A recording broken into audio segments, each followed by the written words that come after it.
Bonjour, alors je vous retrouve aujourd'hui à nouveau pas maquillée, je sors de la douche, j'ai les cheveux encore tout mouillés. Peu importe, essayez de faire abstraction de ça. Je viens de vous parler d'un petit livre que j'ai acheté il y a pas très longtemps et qui me plaît bien. Du coup, je voulais vous en parler. J'ai vu ça en fait passer sur Facebook au mois de décembre, vous savez, c'est les pubs automatiques qui arrivent. Et je me suis fait avoir, mais je suis contente. Je l'ai acheté, ça s'appelle Lundi matin. Et la boîte qui fait ça, c'est 10,26. Je vous mettrai le lien en barre d'infos. Je sais plus combien ça m'a coûté, genre une quinzaine d'euros. C'était pas excessif. Et alors, le concept, je trouve, c'est vachement sympa. Si vous vous intéressez un petit peu au développement personnel, je pense que ça devrait vous plaire. Alors, lundi matin, pourquoi? Parce qu'il s'agit tous les lundis matins de commencer un nouveau challenge. Donc, en fait, c'est un petit répertoire de 30 challenges qui durent une semaine chacun. Et le but, c'est d'essayer de nous faire un petit peu sortir de notre zone de confort. Je trouve ça hyper intéressant. Donc, moi j'en ai déjà fait genre, je dois en être à mon 4e. Je vais pas tous vous les dire pour la simple et bonne raison que je ne les connais pas tous. Je me garde un peu la surprise pour les semaines qui viennent. Mais je vais vous lire la préface. Lundi matin est un outil de développement personnel composé de 30 challenges d'une semaine chacun. L'objectif de cette aventure est de vous aider à sortir de votre zone de confort, de découvrir des habitudes différentes et de devenir une meilleure version de vous-même. En psychologie, le développement personnel représente les méthodes et pensées qui ont pour objectif l'amélioration de votre qualité de vie, la réalisation de vos aspirations et de vos rêves. Tous les challenges de lundi matin ont été inspirés par des cas pratiques de psychologie, d'expériences scientifiques, particulièrement autour des neurosciences ou encore de la philosophie moderne. Les challenges de lundi matin sollicitent votre mental, votre corps, votre volonté et votre résilience. À travers ces 30 challenges, vous améliorez votre autoperception, vous améliorez vos relations interpersonnelles, vous améliorez votre bien-être physique et psychologique, vous améliorez vos capacités cognitives, vous renforcez vos défenses immunitaires. Une chose est sûre, après avoir réalisé ces 30 challenges, vous ne serez plus la même personne. Alors ça, j'en sais rien. Et je comprends pas la moitié de ce qu'ils expliquent. Mais effectivement, ce que j'ai fait jusque-là, ça m'a fait sortir de ma zone de confort. Après, il y a des challenges qui vont demander vraiment beaucoup d'efforts, qui vont vraiment être très très différents de notre façon d'être. Il y a des challenges, par exemple celui qui était prévu pour cette semaine, je ne vais même pas le faire, je vais vous expliquer pourquoi. Mais je vais essayer au maximum de les faire dans l'ordre. Et le fait que ça ne dure qu'une semaine, je trouve ça vraiment bien. Parce que pour les challenges qui sont difficiles à réaliser, eh ben, ça ne dure qu'une semaine. Donc on peut faire l'effort pendant une semaine de le faire et de voir si ça nous apporte quelque chose ou pas. Si ça nous apporte quelque chose, eh ben, évidemment on est libre de continuer. Et sinon, ben, on aura essayé et puis on aura vu que ça ne nous convient pas, quoi. Donc, comment ça marche? Chaque challenge commence un lundi matin et dure 7 jours. Et puis il y a des petites cases pour cocher, pour mettre éventuellement des petites notes, etc. Donc une double page, c'est un challenge. L'aventure est composée de 6 niveaux de 5 challenges chacun. Chaque challenge commence un lundi matin. Essayez de terminer tous les challenges d'un niveau avant de passer au suivant. Alors, il y a plusieurs façons de faire apparemment. Mode hardcore, vous pouvez réaliser tous les challenges d'un niveau la même semaine. Moi je me contente d'un challenge par semaine, je me concentre dessus et ça me convient très bien. Donc moi je suis dans le niveau 1. Donc on a dit il y a 6 niveaux de 5 challenges. Moi je suis au 3e du niveau 1, mais en fait le 3e je le fais pendant 2 semaines. Donc première semaine, le premier challenge c'était le flâneur. Et donc du coup j'ai commencé le 31 décembre, c'était un lundi. Donc je me suis dit bah tiens c'est une bonne façon de commencer l'année, d'essayer des nouvelles choses. Donc première semaine de l'année, sortez faire une marche de 30 minutes chaque jour pendant une semaine. Alors ouais, il se trouve que je marche assez régulièrement, je vais chercher les enfants à l'école, etc. Mais là, c'était un peu différent dans le sens où c'était vraiment flâner. Donc, en tout cas, comment je l'ai compris moi, c'était aller marcher mais sans but précis. Et donc à chaque fois, pour chaque challenge, il vous explique un petit peu en quoi c'est bénéfique en fait de faire ça. Et de quelle partie de nous va être améliorée entre guillemets, donc là c'est sur la santé. Et du coup, j'avais une petite case pour les 7 jours de la semaine pour dire si je l'avais fait ou pas. Alors j'avoue, le premier jour, le 31 décembre, je l'ai pas fait. Mais après, je les ai faits et je suis vraiment... J'ai vraiment joué le jeu à part un jour, je crois, où je suis allée chercher les enfants à l'école et j'ai dit que ça allait pour les 30 minutes. Mais sinon, les autres fois, je suis vraiment sortie de chez moi toute seule.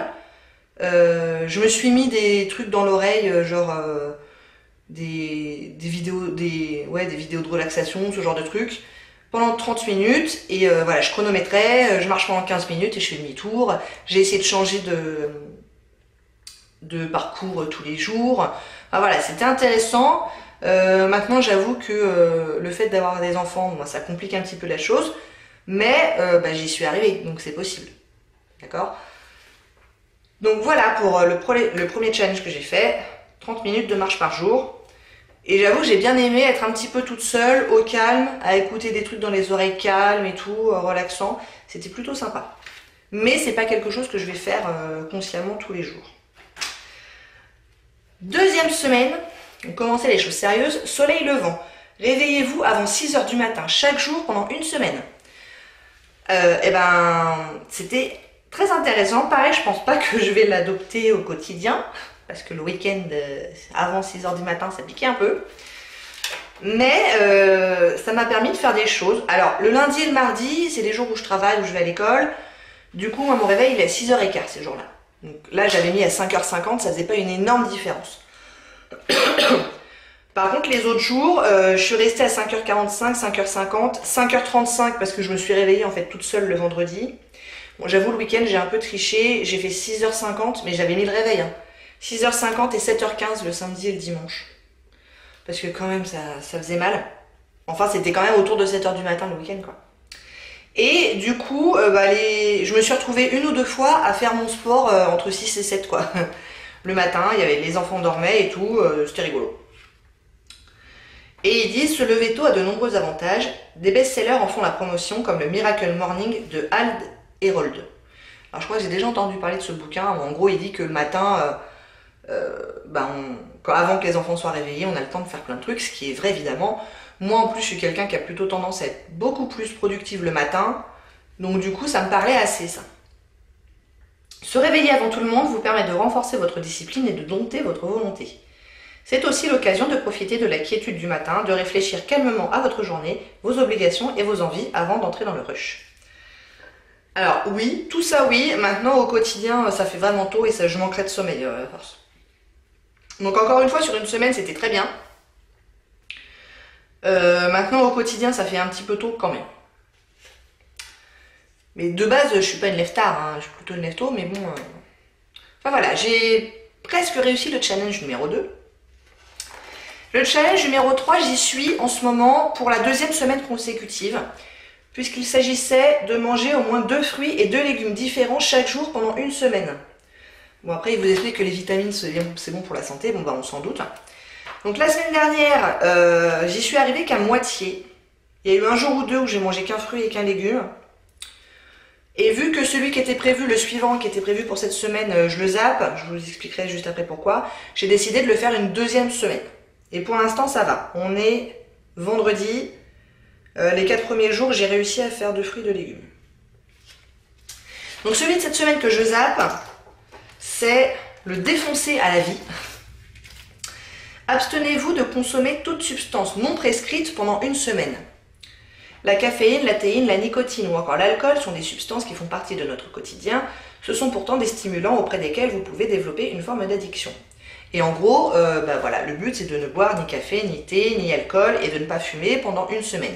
Il se trouve que je ne bois jamais d'alcool, je ne fume pas, je ne bois jamais de café et je ne bois jamais de thé. Donc voilà pourquoi cette semaine c'est pas hyper intéressant pour moi. Mais de toute façon c'est évident sur les 30 challenges, il y en a qui vont nous concerner, qui vont nous faire sortir de notre zone de confort et d'autres pas du tout. Le coup des 2 fruits de légumes, il y en a pour qui ça va être très dur et il y en a pour qui ça ne va rien changer à leurs habitudes. Bon là, celui-là, ça ne changera rien à mes habitudes, donc je le fais pas, enfin je veux dire je le fais tout le temps. Donc voilà, je vais m'arrêter là pour la présentation parce que les semaines d'après je ne les ai pas lues, je vous dis je me garde la surprise. Je sais, parce que j'avais vu quand même sur la pub sur Facebook, qu'il y en a un où c'est prendre une douche froide tous les jours pendant une semaine, Et il y en a un autre qui va me plaire, je pense, c'est regarder un cours en ligne sur le sujet qu'on veut chaque jour pendant une semaine. Donc c'est plutôt sympa.